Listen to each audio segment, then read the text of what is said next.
어제 갤럭시랜드 잘 놀다 왔어요? 그래서 이렇게 피곤해 보이나?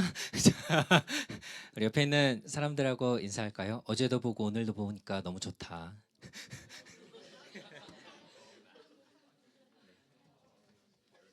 진짜죠? 네. 오늘 Let My People Go라는 제목으로 같이 말씀을 나눌 텐데요.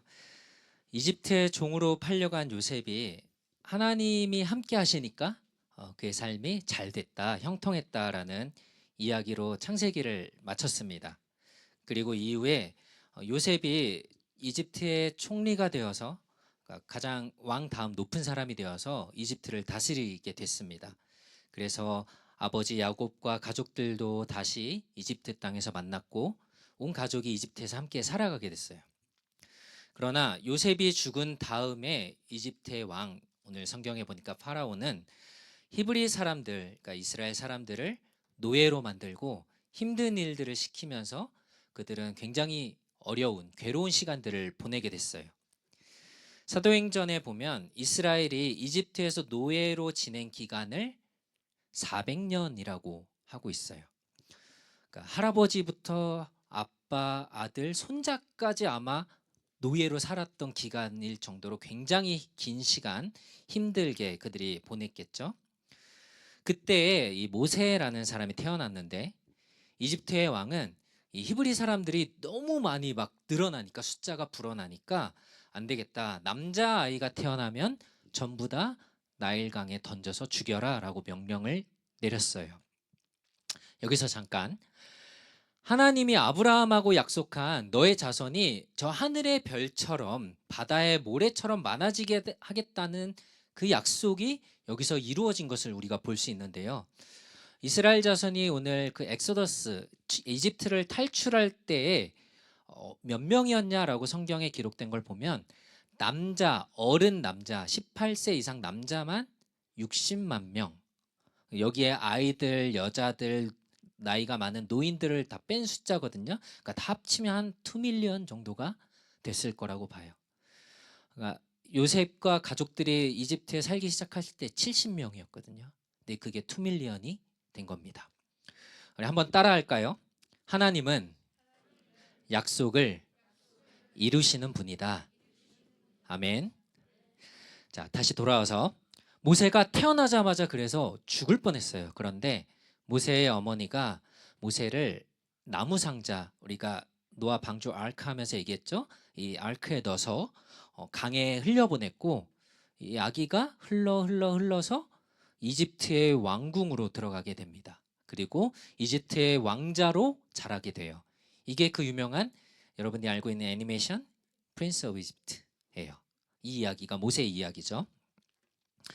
모세가 어른이 되어서 계속 만약에 이집트의 왕궁에 살았다면 그는 이집트에서 왕 다음으로, 그 형이 있었으니까 그 다음 두 번째로 높은 자리에서 편하게 먹고 싶은 거 하고 싶은 거 다 하면서 살 수도 있었을 겁니다.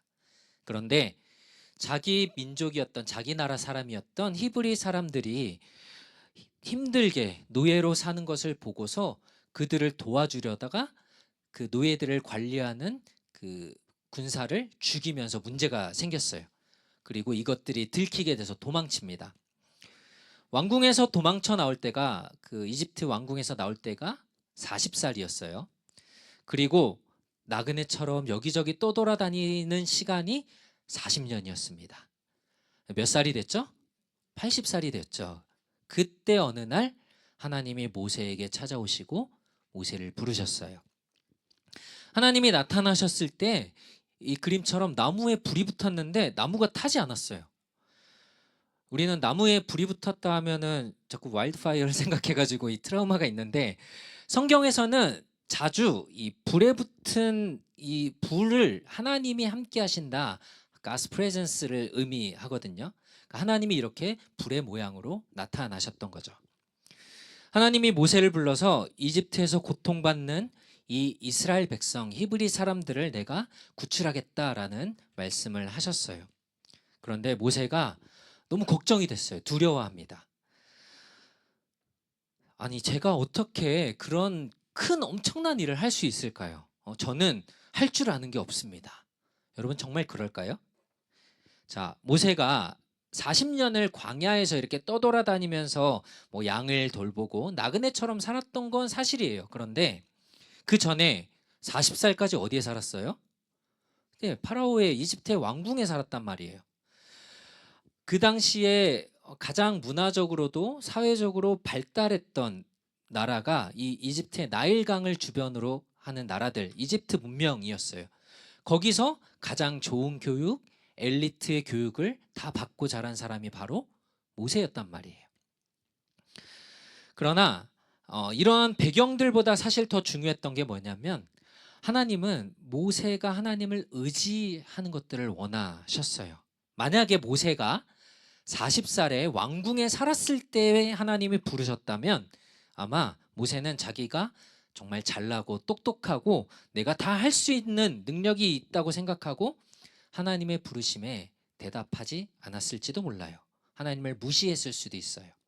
그러나 아무것도 없고 약해 보이는 그때에 하나님은 모세를 부르셨습니다. If any of you are thinking, I don't have anything I'm good at right now and I don't know what to do. What's going to happen to me in the future? Remember that this is the best opportunity to meet God and rely on Him. 여러분들이 이걸 꼭 기억하셨으면 좋겠어요. 그런데 그렇다고 그냥 하나님이 부르시고 나를 사용한 건 아니었어요. 하나님은 모세에게 하나님을 이렇게 소개합니다. 나는 거룩한 하나님이다 라고 말씀하시면서 너 가까이 오지 말고 거기서 너의 신발을 벗어라 라고 말씀을 하십니다. 하나님이 부르실 때에는 그 사람을 하나님이 사용할 만한 거룩한 사람으로 하나님이 만들고 사용하신다라는 거예요. 우리가 어떤 사람인지보다 하나님이 어떤 분이신지가 사실은 더 중요하고 거룩하신 하나님은 우리를 거룩하게 해서 사용하실 수 있는 분입니다. 그런데 모세는 자꾸 이 하나님의 말씀을, 이 명령을 피하고 도망쳤어요. 아니 파라오 왕에게 가서 이스라엘 백성을 보내라고 말하라고 하나님은 그렇게 모세에게 명령을 했는데 모세는 저는 말도 잘 못하고요. 사람들이 내 말을 들어줄지 잘 모르겠어요 라고 하면서 이런저런 핑계를 대요.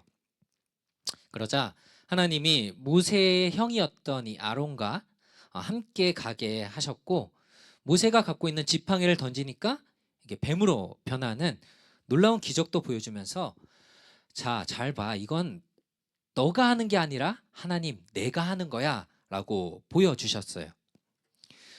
모세는 그냥 하나님이 하라는 대로만 하면 됐어요. 여러분 혹시 김밥 만들어 본 적 있어요? 그렇죠? 김밥을 다 이렇게 동그랗게 말고 나서 마지막에 뭐 하죠? 마지막에 뭐예요? 참기름 바르고 깨 뿌려주죠. 그렇죠? 이게 마지막, 이게 없으면 안 돼요. 자, 그런데 사실 김밥을 만드는 이 참기름 바르고 깨를 뿌리기 전에 뭐가 있죠?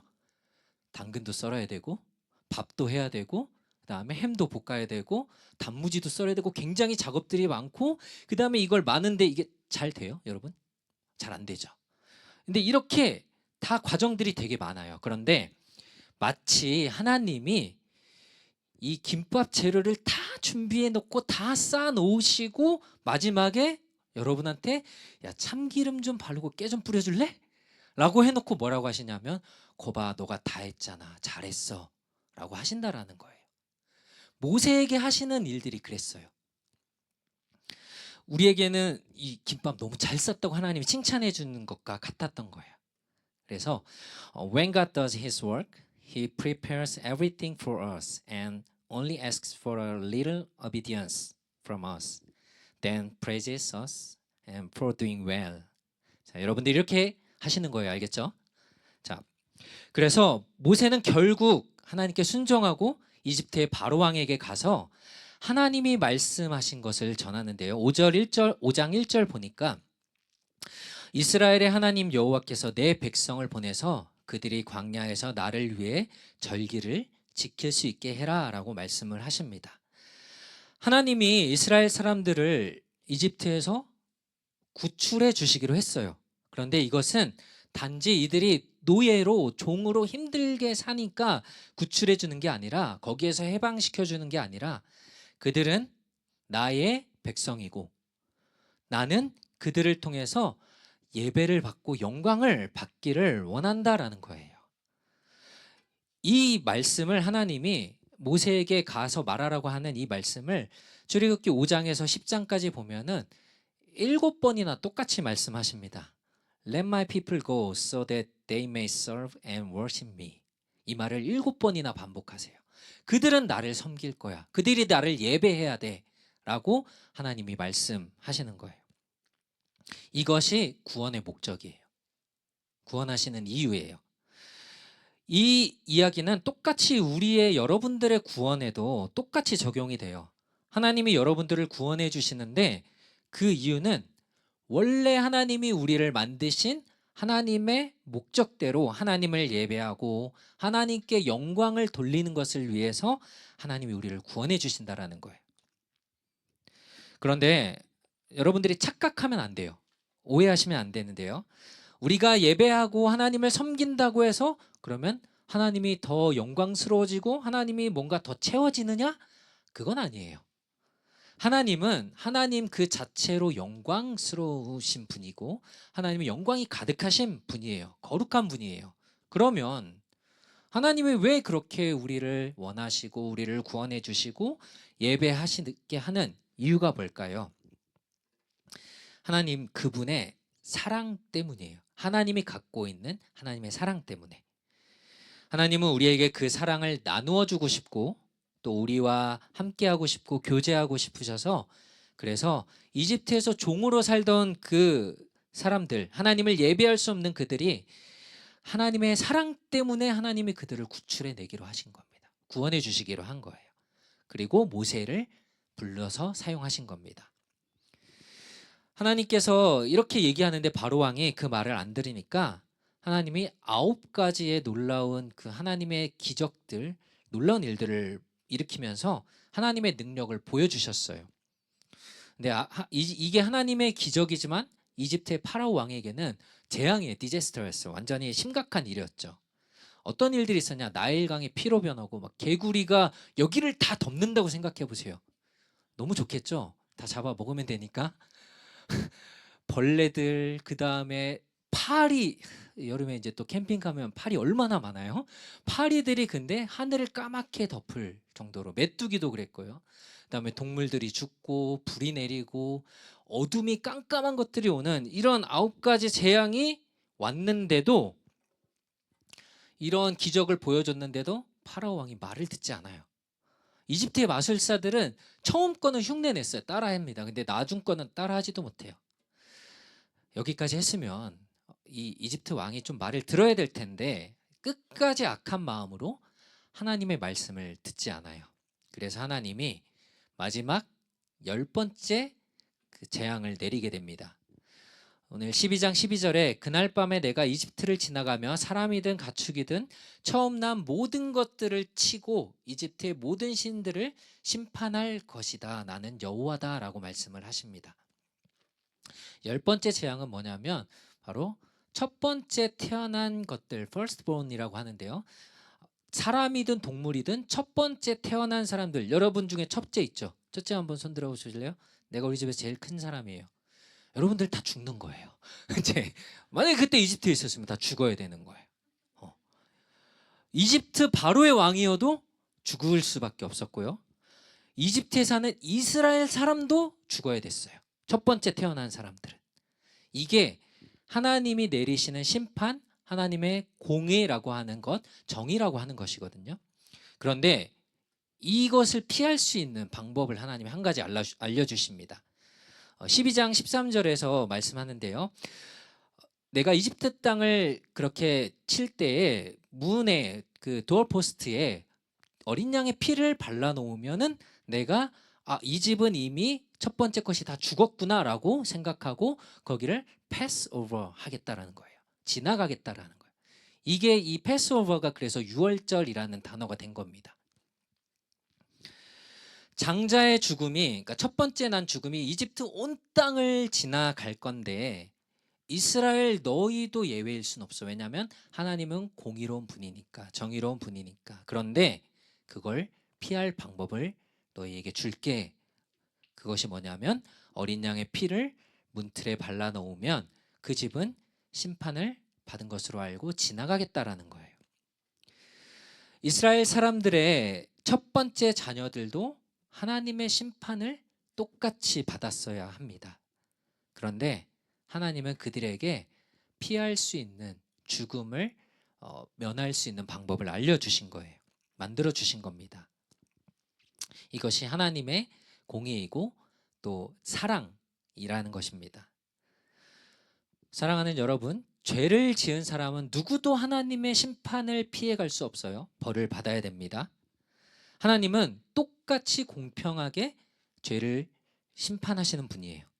그런데 또 하나님은요, 사람들이 다시 그 마음을 돌이켜서 하나님을 예배하고 하나님이 사람을 만드신 목적대로 하나님을 예배하고 영광을 돌리도록 길을, 방법을 만들어 주시고 사랑을 베풀어 주시는 분입니다. 그런데 우리가 본 것처럼 이렇게 구원을 받는 데에는 무엇이 필요했냐면 희생이 필요했어요.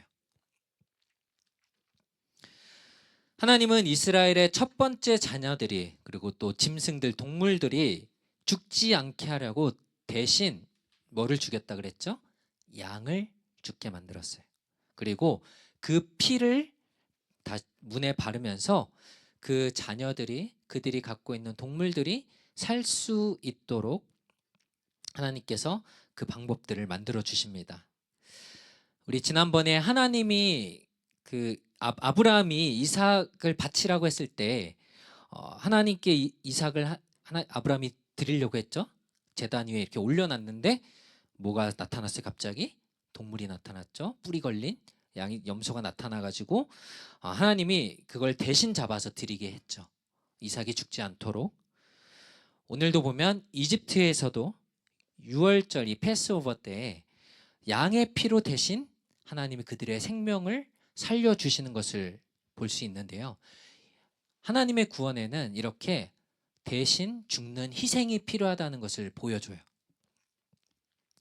이런 구원의 방법이 결국은 우리가 신약 성경에 보면, 뉴 테스트먼트에 보면 예수님이 오셔서 우리를 위해서 대신 피를 흘리시고 죽으시는 그 희생으로 나타나게 됩니다. 이것이 이제 완전히 우리의 죄를 용서해 주시는 방법으로 나타나게 되죠.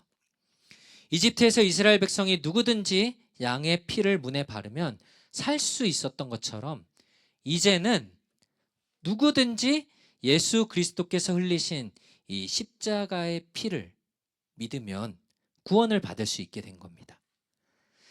모세는 이스라엘 백성들에게 너희가 이렇게 하나님께 구원을 받은 것, 양의 피를 발라서 문에 발랐더니 우리가 구원을 받은 것을 잊지 않도록 너희가 매년 해마다 이 패스오버 이것을 기억하고 지키라고 이야기를 했습니다. 2월달 생일인 사람 있어요? 없어요? 3월달 생일? 네, 4월달. 네, 오케이, 여기까지만 물어볼게요. 여러분 생일 맨날 기억하죠? 생일 며칠이에요? 기억하죠? 왜 기억해요?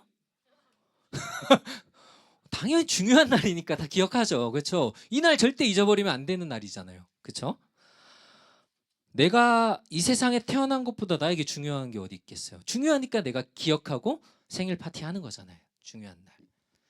우리가 교회를 다니면서 교회에서 지키는 이 날들이 있어요. 크리스마스가 있죠. 4월달 이제 되면 봄에 뭐가 있죠? 이스터가 있고, 그 다음에 10월에는 땡스기빙이 있고, 이런 날들이 있어요. 이 날들을 그러면 우리가 왜 그날 그렇게 중요하게 지키는 거냐? 마찬가지예요. 하나님께서 우리를 하나님의 자녀로 만들어 주셨고 구원을 위해서 예수님을 보내주셨고 우리를 위해서 죽으신 이 일이 너무너무 중요하기 때문에 우리는 나의 믿음이, 내가 무엇을 믿는지, 내가 왜 이렇게 하나님을 알게 됐고 믿게 됐는지, 우리 믿음과 신앙의 뿌리가 어디에 있는지 기억하기 위해서 이 날들을 지키는 거예요. 감사하기 위해서, 하나님을 기억하기 위해서 이 날을 지킵니다. 그리고 이제 여러분들 중에서 이제 세례 받은 사람들은 우리가 그 커뮤니언 성찬식을 하잖아요. 이러면서 우리를 위해서 유월절에 양이 되신 예수님의 그 흘리신 피를 우리가 기억하고 기념하는 그 일이 바로 성찬인 거예요. 사랑하는 우리 유스 여러분, 하나님은 우리가 하나님을 예배할 수 있게 우리를 죄에서, 마치 이집트에서 종으로 살던 것에서 구원해 주신 것처럼 우리를 구원해 주시길 원하세요. 죄가 우리와 하나님 사이에 마치 벽처럼 이렇게 가로막고 있고, 우리가 하나님을 만날 수 없었지만, 그러나 예수님이 죽으심으로 이 벽을 허물어 버리고 다시 하나님과 우리는 만날 수 있게 된 겁니다. 이스라엘을 살려주고 함께하기 위해서 하나님은 어린 양을 희생시켰습니다. 죽도록 만들었습니다. 그리고 하나님은 결국 구원을 위해서, 우리를 구원하기 위해서 예수님을 보내서 십자가에 죽도록 하셨어요. 여러분들이 오늘 이 자리에서 하나님을 만나고 예배하는 것이 그냥 된 게 아니에요. 예수님의 희생이 있었고 하나님의 사랑, 여러분들을 향한 구원의 계획이 있었기 때문에 오늘 여기서 우리가 이렇게 예배할 수 있는 것입니다. 우리가 하나님의 사랑을 늘 기억하고 우리를 위해서 대신 죽으신 예수님께 늘 감사하는 저와 여러분들이 되기를 간절히 소원합니다. 우리 말씀을 좀 이렇게 정리해 볼 수 있을 것 같아요. 하나님은 모세를 부르신 것처럼 여러분들을 통해서도 이제는 그 구원을 이루어 가기를 원하십니다. 그리고 예수님의 희생으로 우리는 다시 하나님을 예배할 수 있게 되었다는 것을 날마다 기억하며 살아가는 우리들이 되기를 원합니다. 기도하겠습니다. 하나님, 이스라엘 백성을 이집트에서 구원하기 위해서 하나님이 그들에게 내릴 심판을 피할 방법을 만들어 주시고 어린 양의 피를 도어포스트에 발랐을 때에 그들에게 심판이 임한 것으로 여기고 넘어가시며 그들을 구원해 주셨던 것처럼 하나님이 우리를 구원해 주시기 위해서 예수 그리스도를 우리에게 보내주시고 예수님을 십자가에 죽게 하시고 그 피로 우리를 구원해 주신 것에 날마다 감사하며 살아갈 수 있도록 도와주시옵소서. 감사드리며 예수님의 이름으로 기도드립니다. 아멘. Okay, let's recite the Lord's Prayer. Our Father in heaven, hallowed be your name. Your kingdom come, your will be done on earth as it is in heaven. Give us this day our daily bread, and forgive us our debts, as we have also forgiven our debtors. And lead us not into temptation, but deliver us from the evil one. For yours is the kingdom and the power and the glory forever. Amen. 이제는 우리 주 예수 그리스도의 은혜와 하나님의 크신 사랑과 성령의 충만케 하심이 날마다 우리를 구원하신 예수 그리스도의 십자가를 바라보며 믿음으로 살아가기로 다짐하는 우리 사랑하는 모든 유스 청소년들 머리 위에 이제로부터 영원토록 항상 함께 있을지어다. 아멘.